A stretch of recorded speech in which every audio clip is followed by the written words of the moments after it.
सभी भाई बहनों को जय मसीह की।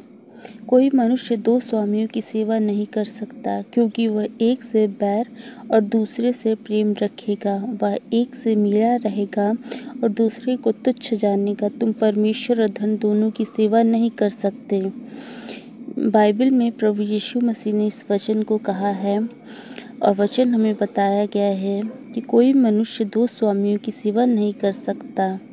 परमेश्वर जो सब चीज़ के ज्ञाता है, उन्होंने कहा है, जिन्होंने धरती और आकाश को बनाया है, उन्होंने कहा है कि कोई भी मनुष्य दो स्वामियों की सेवा नहीं कर सकता। तो ये सच्ची बात होगी, क्योंकि वह एक से बैर और दूसरे से प्रेम रखेगा। ऐसा करने से वो एक से बैर रखेगा और दूसरे से प्रेम रखेगा। वह एक से मिला रहेगा और दूसरे को तुच्छ जानेगा। और ये भी बात में सच्चाई है कि वह एक से मिला रहेगा और दूसरों को तुच्छ जानेगा। तुम परमेश्वर और धन दोनों की सेवा नहीं कर सकते।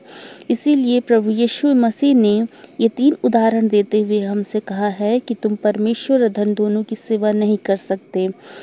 तुम परमेश्वर की जो सेवा करता है और वो चाहे कि धन बटोरता रहे, तो ऐसा नहीं हो सकता है। परमेश्वर की सेवा करना है तो पूरी ईमानदारी से करना है, और यदि धन की सेवा करना है तो सिर्फ धन ही बटोरना है। इसलिए बहुत से लोग ऐसे होते हैं कि परमेश्वर से प्रेम रखते हैं, वो और धन दोनों उनके पास बहुतायत से नहीं होता है, और जिनके पास बहुत सारा धन होता है उनके पास परमेश्वर नहीं होते हैं।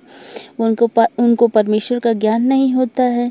और कुछ लोग चाहते हैं कि हमें परमेश्वर चाहिए, हमें धन से बेहतर परमेश्वर की सेवा करनी चाहिए, और परमेश्वर की सेवा करने से हमें सब कुछ मिल सकता है, सब कुछ मिल सकता है।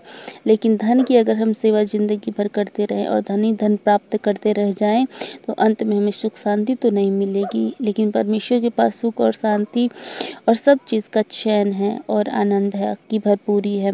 इसीलिए हमें परमेश्वर से ही मिले रहना चाहिए, परमेश्वर की ही सेवा करनी चाहिए, और परमेश्वर ही स्वामी है। इस नाते हमें कहा गया है कि तुम परमेश्वर और शैतान दोनों की सेवा नहीं कर सकते। दो लोगों की सेवा नहीं, दो स्वामियों की सेवा नहीं कर सकते। तो परमेश्वर से आप मिले रहेंगे या फिर शैतान के साथ मिले रहेंगे। इसलिए परमेश्वर की सेवा में ही लीन रहना चाहिए, और शैतान की सेवा नहीं करनी चाहिए, न शैतान का कोई काम करना चाहिए।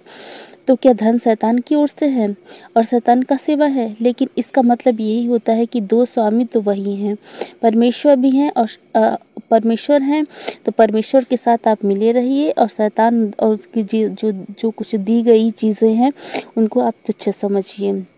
इसलिए परमेश्वर के साथ जुड़ाव रखिए और धन की सेवा ना करिए। धन की सेवा करने से क्या मनुष्य सब कुछ प्राप्त कर सकता है? सब कुछ प्राप्त कर सकता है अपने जीवन के अंत तक? क्या वो शांति को, परम शांति को पा सकता है? ऐसा तो नहीं है। इसलिए परमेश्वर की ही सेवा करें, परमेश्वर के साथ जुड़े रहें, क्योंकि हमारी आत्मा परमेश्वर से जुड़ी हुई है, हमारी आत्मा परमेश्वर के साथ बनी हुई है, और हम परमेश्वर के साथ ही हैं। हमें आत्मा भी परमेश्वर ने ही दिया है, तो हम परमेश्वर के ही हैं। मनुष्य का शरीर क्या है? मिट्टी का बना हुआ ही तो है, और जिस दिन ख़त्म होगा ये धन किसी काम का नहीं होगा। इसलिए परमेश्वर के साथ आप मिले रहिए, और परमेश्वर इस वचन के द्वारा आपको बड़ी आशीष दे। यीशु के नाम से आमीन।